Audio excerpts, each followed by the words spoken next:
Space scientist basically दो प्रकार के होते हैं, पहले फिजिसिस्ट और दूसरे एस्ट्रोनॉमर। जो हमारे फिजिसिस्ट होते हैं इनको हम भौतिक विज्ञानी बोलते हैं। इनका मेन काम ये होता है कि ये लैब के अंदर रहते हैं और लैब के अंदर रहकर थ्योरेटिकली रिसर्च करते हैं। इनके सारे काम मोस्टली थ्योरेटिकली होते हैं। दूसरे होते हैं एस्ट्रोनॉमर्स।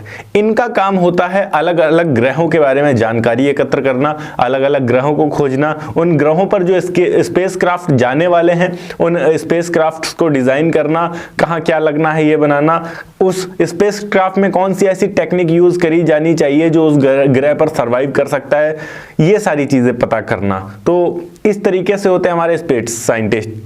अगर आपको स्पेस के बारे में रुचि है और अगर आप एक स्पेस साइंटिस्ट बनना चाहते हैं तो आज की ये वीडियो आपके बहुत काम की होने वाली है, क्योंकि आज की इस वीडियो में हम जानने वाले हैं कि आप किस प्रकार से स्पेस साइंटिस्ट बन सकते हैं। स्पेस साइंटिस्ट बनने के लिए आपको कौन सा कोर्स करना पड़ेगा, अगर आप इसरो में स्पेस साइंटिस्ट बनना चाहते हैं तो आप कैसे बन सकते हैं, क्या सैलरी होती है, कौन से बेस्ट कॉलेजेस हैं इंडिया में, ऐसे बहुत सारी चीजें। तो इस वीडियो को अंत तक जरूर देखिएगा। हेलो एंड वेलकम फ्रेंड्स, मेरा नाम है अनूप सिंह और आप देख रहे हैं आपका अपना YouTube channel. So let's get started. हम इस वीडियो में इसरो को आधार लेकर चलते हैं। अगर आप इसरो में एक स्पेस साइंटिस्ट बनना चाहते हैं तो आप किस प्रकार से बन सकते हैं, ए टू जेड डिटेल्स हम जानते हैं। सबसे पहले आपको अपना 10th और 12th पास करना पड़ेगा। किसी भी बोर्ड से आप कर सकते हैं, UP board, CBSE board, NCERT, किसी भी बोर्ड से आप हो सकते हैं। यहां पर मुख्य चीज ये है कि आप जब भी अपना 12th पास करें तो ध्यान रखें उसमें आपके पास मैथमेटिक्स होनी चाहिए। मैथ, फिजिक्स और केमिस्ट्री आपका 12th में होना अनिवार्य है। इसमें कम से कम आपको 65 से 70% मार्क्स लाने हैं। वो आपके ऊपर निर्भर करता है कि आपकी क्षमता कितनी है। कोशिश करिए कि 65-70 से ऊपर ही हो, ज्यादा सही रहेगा। और इसके बाद आपको जेईई मेंस की तैयारी करनी है। जेईई एग्जाम जब आप क्लियर करते हैं इसके बाद आपको अलग अलग इंजीनियरिंग कॉलेजेस के ऑप्शन मिल जाएंगे। अभी आपको कंप्लीट करना है इंजीनियरिंग। इंजीनियरिंग भी आपका किसी भी फील्ड से हो सकता है, जिसमें आपका इंटरेस्ट हो आप उस फील्ड से कर सकते हैं। आप मैकेनिकल इंजीनियरिंग कर सकते हैं, आप टेक्निकल इंजीनियरिंग कर सकते हैं, आप बीटेक कर सकते हैं या फिर बीई कर सकते हैं, बैचलर ऑफ इंजीनियरिंग।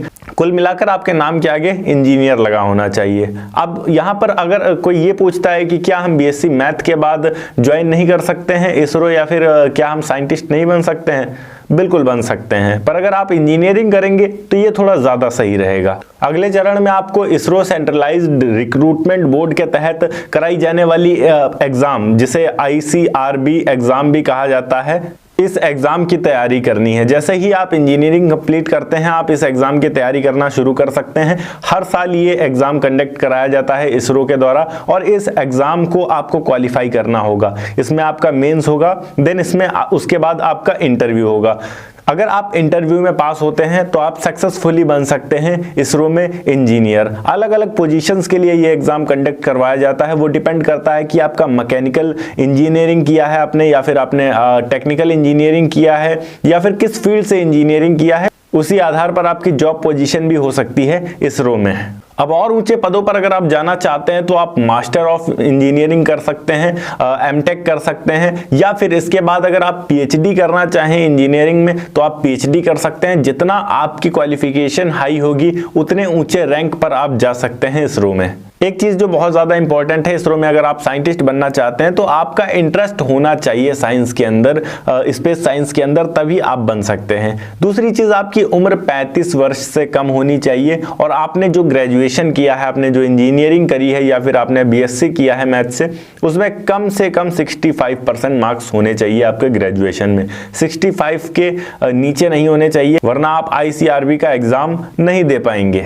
अगर हम बात करें कुछ बेस्ट कॉलेजेस की, इंडिया में कौन से बेस्ट कॉलेजेस हो सकते हैं हमारे स्पेस साइंटिस्ट बनने के लिए, तो सबसे पहली चीज तो आपको 12th के बाद जेईई क्लियर करना पड़ेगा। जैसे ही आप जी का एग्जाम क्लियर कर लेते हैं तो आपके पास हजारों कॉलेजेस के ऑप्शन आ जाते हैं जो कि इंडिया में ही मौजूद हैं और आप उन कॉलेजेस में आसानी से अपनी पढ़ाई पूरी कर सकते हैं। कुछ बेस्ट आईआईटीज की बात करें और अदर कॉलेजेस की बात करें तो वो कुछ इस प्रकार हो सकते हैं: Indian institute of Bangalore, Indian institute of space science and technology Thiruvananthapuram, Indian institute of technology Kharagpur, Indian institute of technology Bangalore, Indian institute of technology Bombay, Indian institute of technology Kanpur, Indian Indian institute of technology Madras, ऐसे ही बहुत सारे colleges India में मौजूद हैं जहां पर आप आसानी से अपने ग्रेजुएशन को कंप्लीट कर सकते हैं। बात करें अगर औसतन इसरो में एक साइंटिस्ट की सैलरी कितनी हो सकती है, तो वो अलग अलग पोस्ट पर डिपेंड करता है। जैसे कि अगर आप रिसर्च साइंटिस्ट हैं तो आप एक साल में 8 से 9 लाख रुपए तक कमा सकते हैं। अगर आप मैकेनिकल इंजीनियर हैं तो आप 5 से 6 लाख रुपए तक कमा सकते हैं।